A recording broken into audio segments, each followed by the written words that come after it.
Let's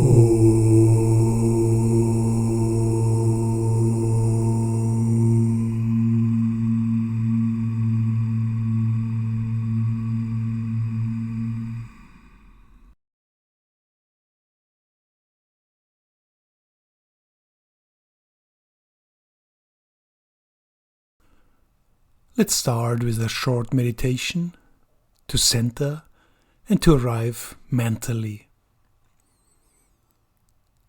Sit upright in a comfortable position and close your eyes.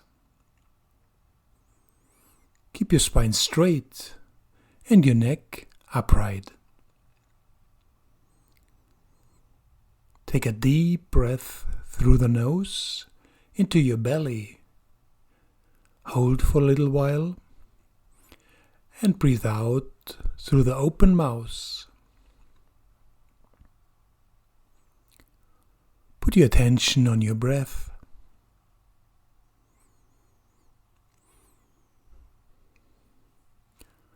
Don't concentrate or focus too hard. Don't strain.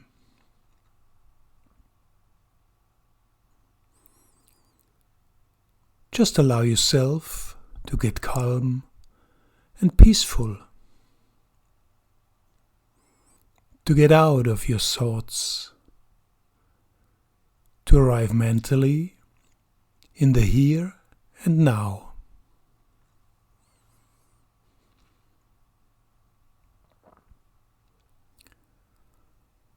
Observe emerging emotions, thoughts, pictures that come and go.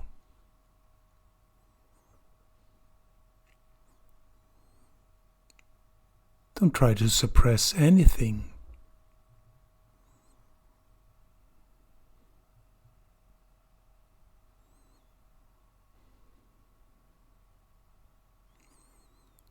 You are like a dispassionate observer.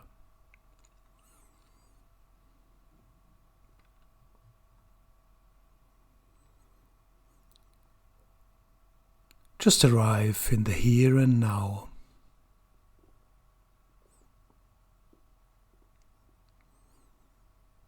And don't forget to smile to the outside and to your inside.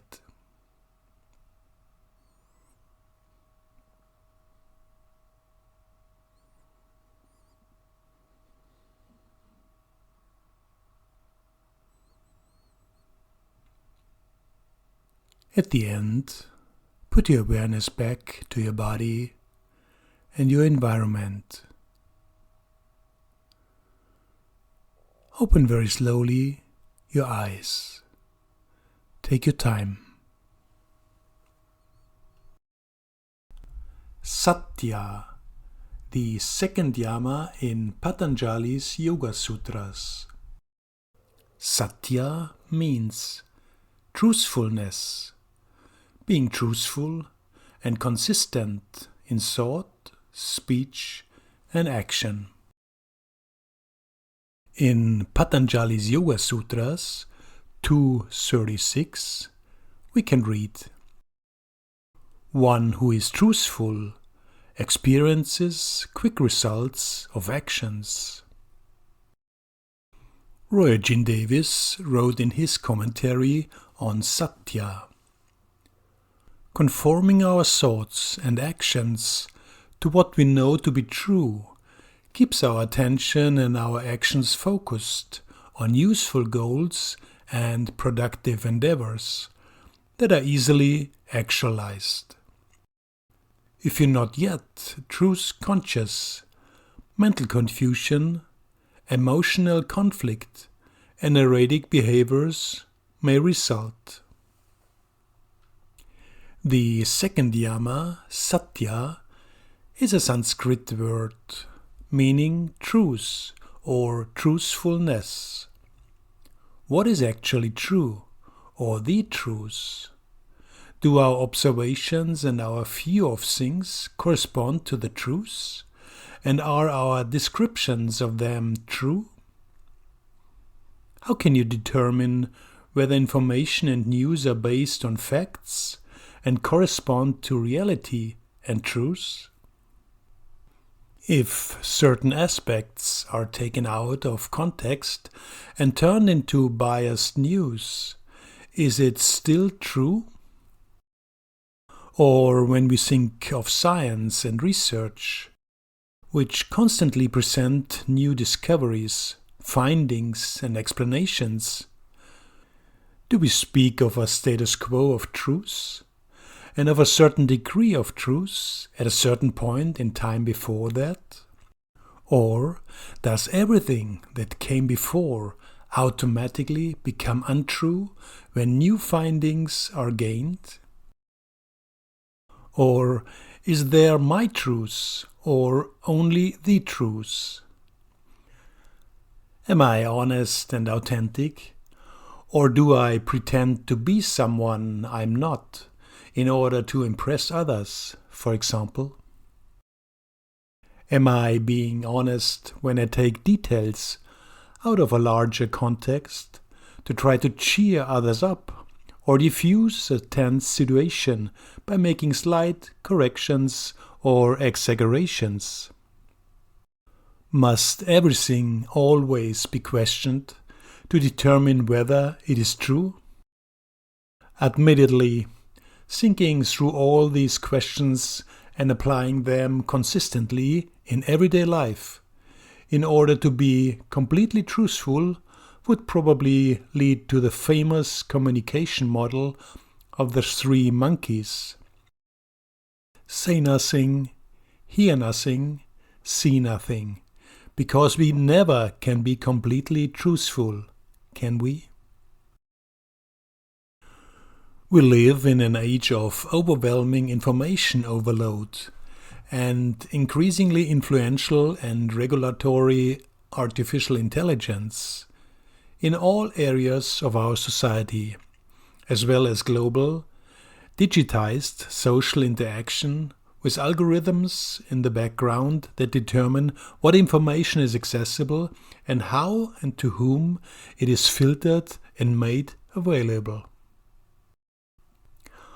All digitally stored information used by artificial intelligence as a data source is a reflection of global consciousness over a relatively short period of time, because just a few decades ago there was no digital data collection or networked digital infrastructure in many areas.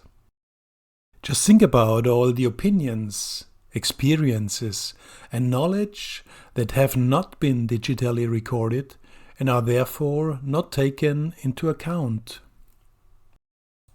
And what is intelligent and creative about artificial intelligence if the databases for every query or investigation is always based on old, past-oriented, never complete data and information that rarely takes context into account and is sorted and categorized according to the obscure preferences, when the results of research queries can be used to predict possible future developments and scenarios, to scientifically substantiate them and to justify each and every decision.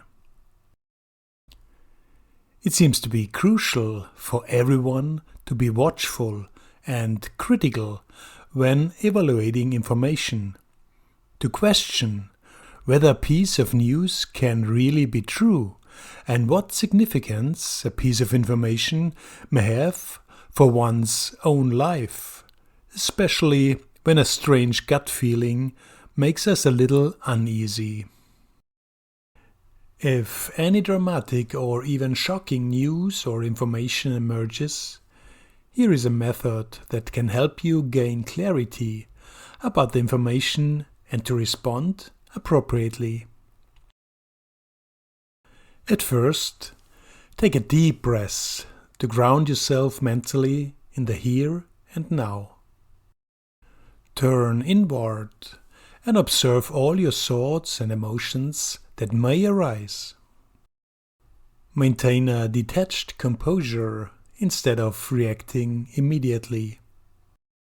Just observe and ask questions. At first, what is it exactly that is happening? Second, what are all the facts and details? Third, can this really be true? And fourth, has it any influence about me and my life? How? And if no immediate response is needed, sleep over it and then, if necessary, respond appropriately. Starting a meditation session with the expectation of getting an answer to a pressing question, finding the solution to a current problem, or discovering the truth about something will lead to unsatisfactory results. It is better to use a meditation session to gain clarity, free yourself from limiting views, and allow the truth to reveal itself. Roy Eugene Davis writes in his commentary on Satya, "One who is truthful experiences quick results of actions." Why is that so? Well, someone who is truthful lives authentically. That means he can assess his abilities objectively and realistically, and express this in his thoughts, words, and actions. Such a person's word carries weight. People trust him. He does not waste time, energy, or material resources to manipulate or pretend to be something he is not or cannot afford. He speaks the truth and is honest in his relationships. He knows what his task and his duty is and focuses his attention on finding an efficient, constructive solution.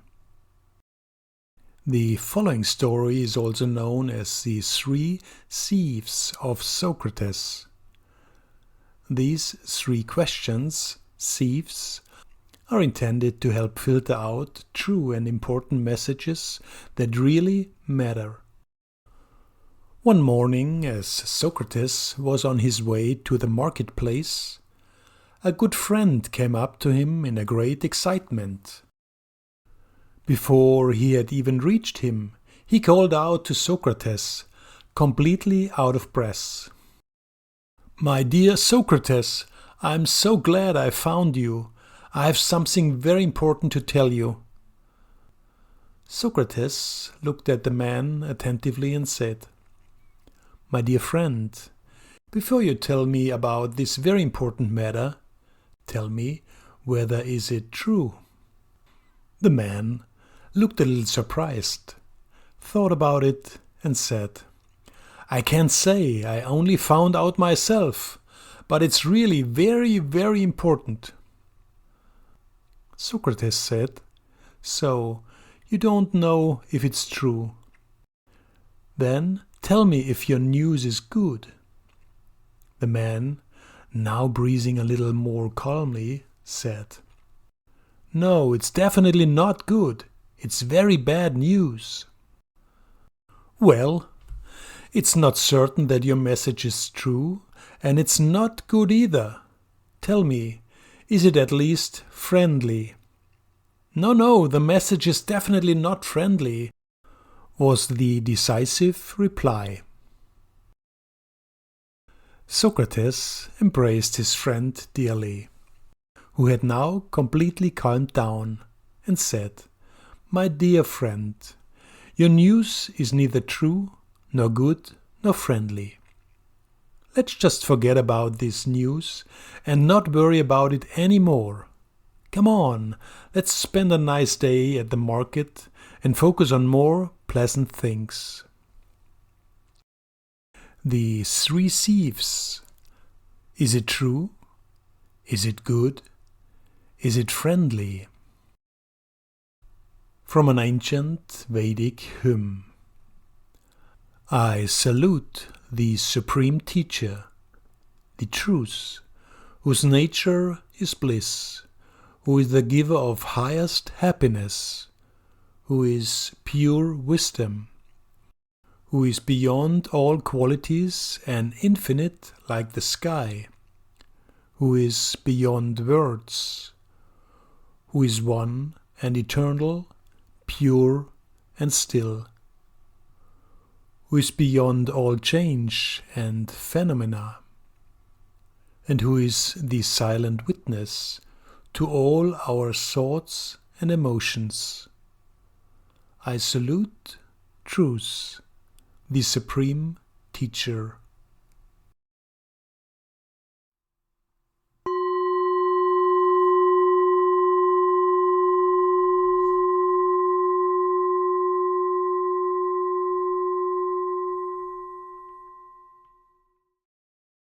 Use this technique of creative imagination to cultivate and realize the attitudes and behaviors of Satya.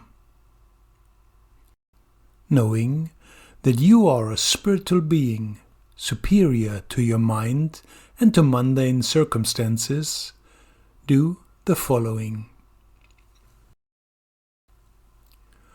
Meditate at the beginning alone in a quiet place. Sit upright on a chair, close your eyes and relax. Breathe 3 times deeply in and out.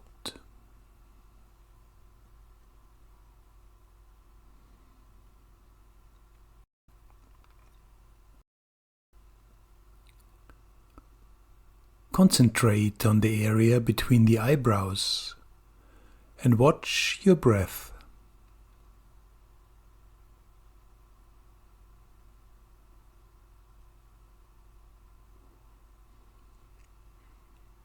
Don't try to control it. Just observe your breath.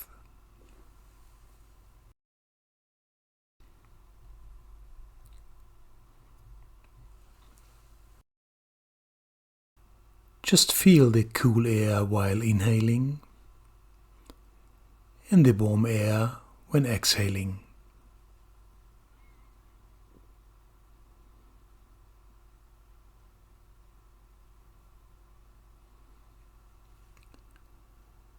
If you like, you can use a mantra.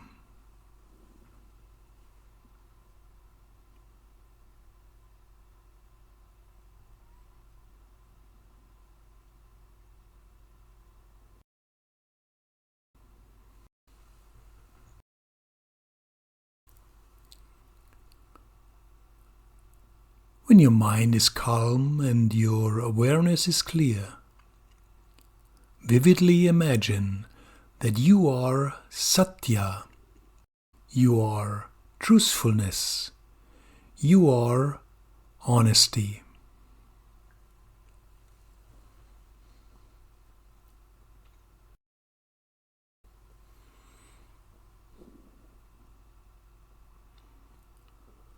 There is no need to use willpower.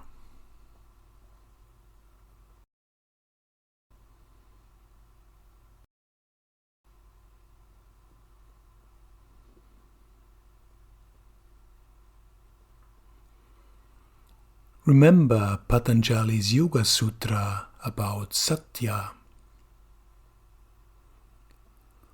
One who is truthful experiences quick results of actions.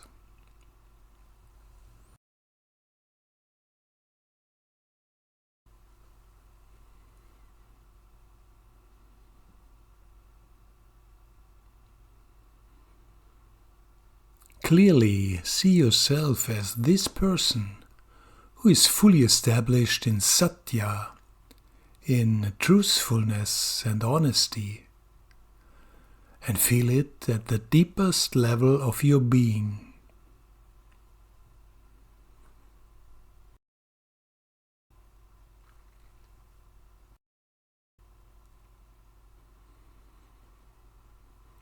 Imagine and feel how you, as this person, will think. How do you speak?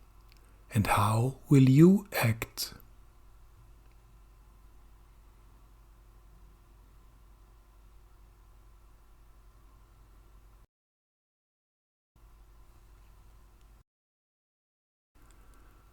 The feeling that you have should be of acceptance and gratitude, rather than an emotion.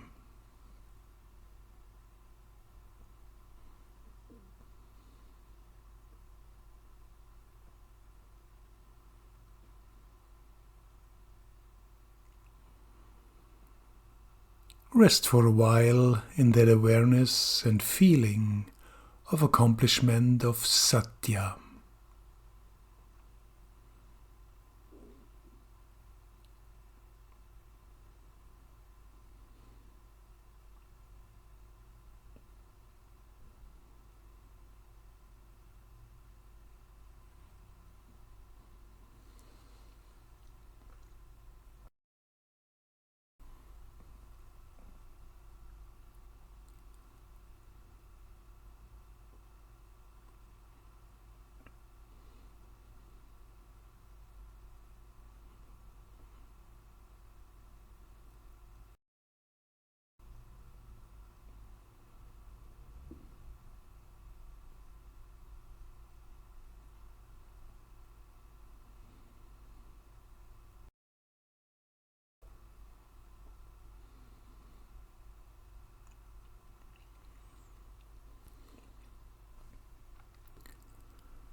Bring your awareness back to your body and your circumstances. Take your time.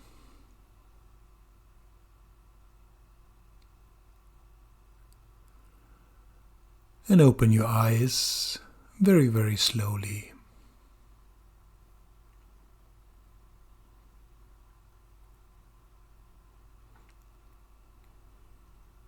Maintain your clear awareness and feeling of accomplishment of Satya after your practice session.